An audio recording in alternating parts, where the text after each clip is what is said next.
अलग ही लेवल का खेल चल रहा है। संदेश खाली की महिलाओं के जिस गुनहगार शाहजहां शेख पर कलकत्ता हाईकोर्ट ने कह दिया कि इसे सीबीआई की कस्टडी में दिया जाए, उस शाहजहां शेख को कस्टडी में लेने के लिए जब सीबीआई की टीम पहुंची तो ममता बनर्जी की पुलिस ने सीबीआई को शाहजहां शेख की कस्टडी देने से इनकार कर दिया। कोर्ट कह रहा है कि कस्टडी दो, और बंगाल में ममता बनर्जी की पुलिस कह रही है कि नहीं देंगे कस्टडी, नहीं देगी कस्टडी। यह आदमी देखिए, जिस दिन अरेस्ट हुआ था, सो कॉल्ड अरेस्ट हुआ था, किस निर्लज्जता से, फिल्मों में जैसे हीरो बन के नहीं लोग विलन घूमता है उस तरह से जा रहा है, विक्ट्री साइन दिखा रहा है। इसके अंदर ये कॉन्फिडेंस इसी बात से आ रहा था ना कि कैसे कोर्ट के आदेश के बावजूद भी इसको नहीं सौंपा जाएगा सीबीआई को। दोपहर को कलकत्ता हाईकोर्ट का फैसला आया और शाम को सीबीआई की एक टीम शाहजहां शेख को लेने पुलिस हेडक्वार्टर पहुंची। शाहजहां शेख अभी बंगाल पुलिस की सीआईडी की कस्टडी में। भाई सबको लगा कि अब तक शाहजहां शेख बचे, अब तो वो बचेगा नहीं, सीबीआई सच उगलवा लेगी। लेकिन बॉस, बंगाल पुलिस ने शाहजहां शेख की कस्टडी सीबीआई को देने से ही मना कर दिया। इसके लिए बंगाल पुलिस ने मामला सुप्रीम कोर्ट में होने का हवाला दिया कि बॉस सुप्रीम कोर्ट में सुनवाई चल रही है और सुप्रीम कोर्ट से डायरेक्शन का इंतजार है। अरे बॉस, सुप्रीम कोर्ट से डायरेक्शन का इंतजार है, उससे पहले हाईकोर्ट ने डायरेक्शन दिया ना कि सौंपो। तो जब तक उधर से नहीं आया है फैसला, तब तक तो हाईकोर्ट का जो फैसला है उस पर अमल होना ना चाहिए। सीबीआई की टीम ने 2 घंटे इंतजार भी किया, लेकिन शाहजहां शेख की कस्टडी उन्हें नहीं से नहीं मिली। इसके बाद सीबीआई की टीम को खाली हाथ लौटना पड़ गया। इससे सवाल उठ रहे हैं कि क्या शेख शाहजहां को ममता सरकार बचा रही है? क्यों शेख शाहजहां की कस्टडी सीबीआई को देने में आनाकानी हो रही है और बंगाल सरकार सिर के बल खड़ी हो गई कि इसको सीबीआई उठा के न ले जाए? हालत यह है कि हाईकोर्ट ने शेख शाहजहां को सीबीआई को सौंपने के लिए कहा तो 1 घंटे के अंदर ही हाईकोर्ट के फैसले के खिलाफ ममता सरकार दौड़े दौड़े सुप्रीम कोर्ट चली गई। यहां महिलाएं आरोप लगा रही हैं कि वो शेख शाहजहां के खिलाफ दौड़ दौड़ के पुलिस के पास जाती थी, लेकिन एक्शन नहीं होता था। लेकिन शेख शाहजहां को सीबीआई को सौंपने का आदेश हाईकोर्ट से आया तो ममता सरकार दौड़ के सुप्रीम कोर्ट चली गई। अब तो लोग यह भी पूछ रहे हैं कि यह आदमी ऐसा क्या जानता है ममता सरकार को लेकर कि इसको इतना बचाने का प्रयास हो रहा है। सुप्रीम कोर्ट में ममता सरकार ने अर्जी लगाकर कहा कि सुप्रीम कोर्ट इस मामले की जल्द से जल्द सुनवाई करे। ममता सरकार तुरंत ही सुप्रीम कोर्ट इसलिए पहुंच गई क्योंकि हाईकोर्ट ने आज ही शाम 4:30 बजे शेख शाहजहां को सीबीआई को सौंपने का आदेश दिया था कि 4:30 तक इसको दे दीजिए सीबीआई को। आप सोचिए कि एक आदमी जिस पर इतने गंभीर आरोप हैं, महिलाओं ने लगाए हैं, उसको सीबीआई ना उठा के ले जाए, इसके लिए एक सरकार दौड़ के सुप्रीम कोर्ट के पास जा रही। सुप्रीम कोर्ट में अर्जी को ही ढाल बनाकर बंगाल पुलिस ने शाहजहां शेख की कस्टडी सीबीआई को देने से इनकार किया और सीबीआई की टीम को करीब 2 घंटे इंतजार करवाया। जिस तरह से बंगाल सरकार और बंगाल पुलिस इस मामले को हैंडल कर रही है, उससे शेख शाहजहां के रसूख और बंगाल सरकार की नीयत के बारे में बहुत कुछ पता चलता है। भाई आज जो हुआ उसके बाद तो जितने लोग सुन रहे हैं सब कह रहे हैं कि बॉस, इसका मतलब इस पे आरोप गलत नहीं हो सकते। जिसकी कस्टडी देने के लिए पूरा अमला लग गया है कि ना देनी पड़े कस्टडी, सोचिए उसको कैसा संरक्षण मिलता होगा।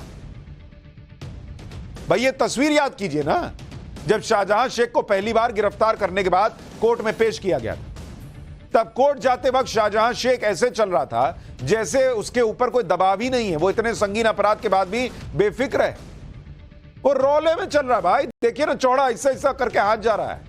ये अपराधी जिस पे इतने गंभीर आरोप लगे हो उसका एटीट्यूड हो सकता है।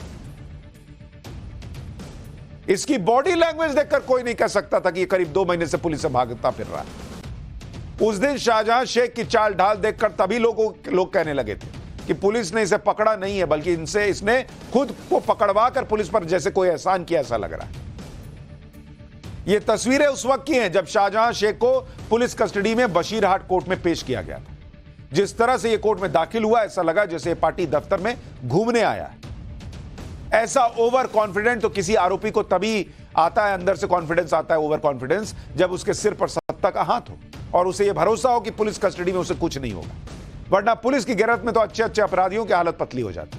लेकिन शेख शाहजहां तो उस दिन विक्ट्री साइन दिखाता हुआ जा रहा था। सीबीआई को शाहजहां की कस्टडी मिलेगी या नहीं, अब यह सुप्रीम कोर्ट से तय होगा। लेकिन उससे पहले आपको यह भी जानना चाहिए कि आज कलकत्ता हाईकोर्ट में क्या हुआ। कलकत्ता हाईकोर्ट ने शाहजहां का केस सीबीआई को ट्रांसफर करते हुए जो कहा, वो किसी भी राज्य सरकार के लिए एक शर्मनाक स्थिति है। हाईकोर्ट ने कहा कि राज्य पुलिस पर जो भरोसा है वो हिल गया है बॉस। राज्य पुलिस का रवैया पूरी तरह एक तरफ झुका हुआ दिख रहा है और जानबूझकर जांच को लटकाया गया है। हमने ईडी के जो आरोप सुने हैं उससे यही लग रहा है कि राज्य के हालात खराब हैं। हाईकोर्ट ने कहा कि बंगाल पुलिस ने आरोपी को बचाने की कोशिश की। बंगाल पुलिस इस मामले में लुका छुपी खेल रही थी। हाईकोर्ट ने यह भी कहा कि इस मामले में राज्य की पुलिस ने बहुत सारी गलतियां की हैं और 5 जनवरी को ईडी की टीम पर हमला तो अप्रत्याशित था। हाईकोर्ट ने बंगाल पुलिस की जांच को शुरुआती नजर में पक्षपाती और गलतियों से भरा हुआ माना। हाईकोर्ट मान रहा है बॉस कि पुलिस जो जांच कर रही है वो पक्षपाती जांच और गलतियों से भरी हुई है। और उसके बाद लोग कहते हैं बंगाल पे सवाल क्यों पूछे जाते हैं। उसके बाद लोग कहते हैं कि सरकार से सवाल, ये ममता बनर्जी की सरकार में नहीं आती है। ऐसा पहली बार नहीं है कि संदेश खाली में ममता सरकार को हाईकोर्ट से फटकार लगी। हाईकोर्ट के आज के फैसले का बीजेपी ने स्वागत किया और कहा कि यह फैसला ममता प्रशासन के गाल पर तमाचे की तरह है। सुनिए बीजेपी क्या कह रही है, फिर आगे की बात बताता हूं। इस हाईकोर्ट की इस वर्डिक्ट को हम स्वागत करते हैं और हम चाहते हैं कि इसका तय तक इंक्वायरी हो। और ये दर्शाता है, ये हाईकोर्ट की वर्डिक्ट है, वो दर्शाता है कि judiciary has no faith on the Mamata Banerjee administration. तो ये ममता बनर्जी की एडमिनिस्ट्रेशन की गाल के ऊपर तमाचा है और ऐसा तमाचा कोर्ट बार बार मार चुकी है। ममता बनर्जी की प्रशासन के ऊपर जुडिशियरी की कोई विश्वास नहीं है। शाहजहां शेख को बंगाल पुलिस ने ही गिरफ्तार किया। शाहजहां शेख के मामले में पुलिस ने अलग से टीम भी गठित की। इसके बावजूद हाईकोर्ट को बंगाल पुलिस पर भरोसा नहीं दिखा। क्यों भाई? क्योंकि बंगाल पुलिस ने शाहजहां शेख को गिरफ्तार तो किया, लेकिन इसके लिए 55 दिन लगाए। पहले शाहजहां शेख के बांग्लादेश भागने की भी आशंका जताई गई, लेकिन जहां से वो पकड़ा गया वो जगह संदेश खाली से मात्र 30 किलोमीटर दूर थी। 30 किलोमीटर के दायरे में पुलिस को नहीं मिल रहा था यह आदमी, यानी शाहजहां शेख संदेश खाली के आसपास ही था। फिर भी पुलिस उसे 55 दिन तक नहीं पकड़ पाई। शाहजहां शेख पर संदेश खाली की महिलाओं ने गैंगरेप जैसे गंभीर आरोप लगाए, लेकिन बंगाल पुलिस ने उसे ईडी टीम पर हमले के मामले में गिरफ्तार किया। शाहजहां शेख पर पहले से ही 42 केस हैं, लेकिन यह सवाल उठे कि इन केसेस में उस पर अब तक एक्शन क्यों नहीं हुआ। ये सब वो फैक्टर्स हैं जिससे शायद हाईकोर्ट को भी लगा होगा कि अगर शाहजहां शेख के मामले में जांच बंगाल पुलिस के पास ही रही तो जांच प्रभावित हो सकती। खुद बंगाल पुलिस कोर्ट में यह मान चुकी है कि शाहजहां एक प्रभावशाली व्यक्ति है और वह जांच को इंपैक्ट कर सकता है, सबूत मिटा सकता है, गवाहों को धमका सकता है। आज नहीं तो कल शाहजहां शेख को सेंट्रल एजेंसी के शिकंजे में आना ही पड़ेगा, क्योंकि बंगाल के राशन घोटाले में भी उसका नाम है, जिसकी जांच ईडी कर रही है। इस मामले में आज ईडी ने पीएमएलए कानून के तहत शाहजहां शेख और बाकी आरोपियों की 12 करोड़ 78 लाख रुपए की कीमत की संपत्ति जब्त की। इसमें 14 प्रॉपर्टीज हैं, जिसमें अपार्टमेंट है, खेती की जमीन है, बाकी जमीन शामिल है। इसके अलावा 2 बैंक अकाउंट भी सीज किए गए। और ऐसे आदमी की कस्टडी सीबीआई को नहीं मिली कोर्ट के आदेश के बावजूद, और ऐसे आदमी के लिए दौड़े दौड़े सरकार गई सुप्रीम कोर्ट में। बंगाल में संदेश खाली और शाहजहां शेख को लेकर जो माहौल बना है, उसके बीच अब पीएम मोदी बंगाल पहुंच गए।